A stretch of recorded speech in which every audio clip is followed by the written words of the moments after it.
मेरे भाइयों, ये जो हालात हैं, इन हालात का जिम्मेदार कौन है?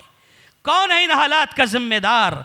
मेरे भाइयों, अगर देखा जाए हकीकी मानों में, जहाँ बहुत सारे असबाब आप गिना सकते हैं, वहीं पर हकीकत में इसके ज़िम्मेदार हम खुद हैं, हम और आप हैं। मैं आपको एक हदीस सुनाऊं। प्यारे नबी सल्लल्लाहु अलैहि वसल्लम ने बयान फरमाया था, सयकून फ़ी सक़ीफ़िन कज़्ज़ाबुन व मुबीर, कि एक ज़माना ऐसा आएगा कि बनु सक़ीफ़ में एक कज़्ज़ाब पैदा होगा और एक मुबीर सफ़ाक कातिल पैदा होगा। शुर्राह हदीस ने इस हदीस की शरह करते हुए तफसीर में लिखा है कि कज़्ज़ाब से मुराद मुख्तार बिन अबी उबैद अस्सक़फ़ी है, जिसने नबूवत का दावा किया, और मुबीर से मुराद, सफ़ाक कातिल से मुराद हज्जाज बिन यूसुफ अस्सक़फ़ी है। इसने कत्ले आम किया, इंसानों का खून बहाया, और ऐसा बहाया अल्लाह अकबर, कि उस वक्त के मुसलमान परेशान हो करके उस वक्त के इमाम कबीर हसन बसरी रहमहुल्लाह के पास पहुँचे और हज्जाज इब्न यूसुफ का रोने लगे, शिकवा करने लगे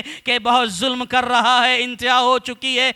हसन बसरी रहमतुल्लाह अलैह कहते हैं कि तुम उनका रोना लेकर आए हो, तुम्हें रोने का हक नहीं है, तुमने खुद अपने आमाल, अपने करतूतों के जरिए उसे दावत दी है कि आओ हज्जाज हम पर मुसल्लत हो जाओ। मा जाल हज्जाज इल्ला बिज़ुनूबिना, कहा कि हज्जाज आया है तो हमारे गुनाहों के पादाश आया है, हमारे गुनाहों के सबब आया है। और खुद अल्लाह तबारक व तआला फरमाता है, वमा असाबकुम मिन मुसीबतिन फबिमा कसबत ऐदीकुम व याफू अन कसीर, के जो कुछ मुसीबतें, तकलीफ़ें, परेशानियाँ, उलझनें जो कुछ तुम्हें लाहिक होती हैं, ये सब के सब तुम्हारी अपनी करतूतों का नतीजा है। अरे मेरे भाई, अल्लाह तो कहता है व याफू अन कसीर, तुम इतने गुनाह करते हो कि माफ़ी भी नहीं मांगते, तौबा भी नहीं करते। अल्लाह तुम्हारे बहुत सारे गुनाहों को बग़ैर माफ़ी मांगे यूं ही माफ़ कर देता है। हाँ, चंद गुनाहों पे गिरफ्त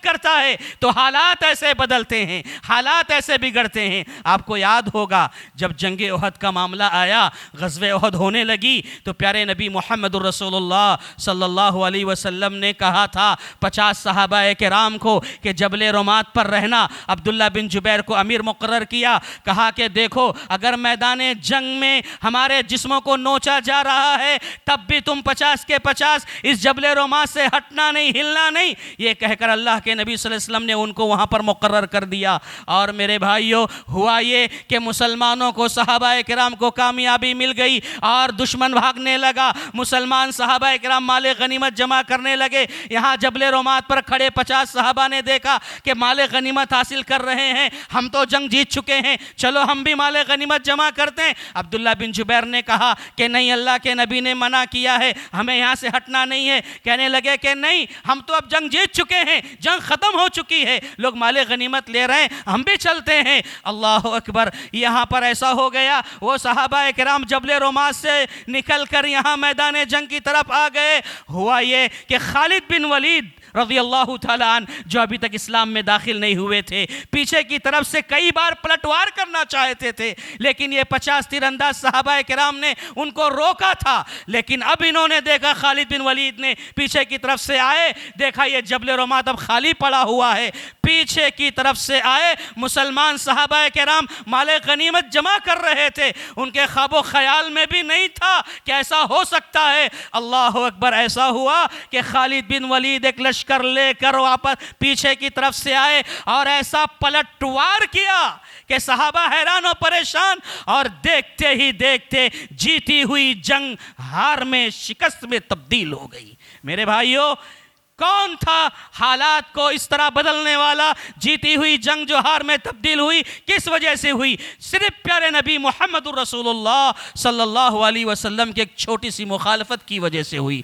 मेरे भाइयों, एक छोटी सी मुखालफत की वजह से नबी की मौजूदगी में जंग हारी जा रही है, नबी के दांत शहीद हो रहे हैं, सर फट रहा है। अल्लाह अकबर, कौन इसके जिम्मेदार? मेरे भाई देखो, ये लग्जिशें हैं हमारी, ये गुनाह यहाँ हैं हमारे, वहाँ तो एक छोटी मुखालफत थी, हालात ऐसे बदल गए। आज हम सुबह से शाम तक न जाने कितनी मुखालफतें करते हैं, न जाने कितनी सुन्नतों का जनाजा निकालते हैं, न जाने कितने गुनाह के काम करते हैं, फिर भी हमें एहसास नहीं होता कि हम अल्लाह की नाफरमानी कर रहे हैं। तो मेरे भाई, हालात नहीं बिगड़ेंगे, हालात नहीं बदलेंगे तो हालात जो बिगड़े हैं या बदले हैं, या जो जुल्म सितम हो रहा है, या ये जो आंधियां चल रही हैं जुल्म की, हकीकत में इसके जिम्मेदार कहीं ना कहीं हम हैं और सरे फहरिस्त हैं।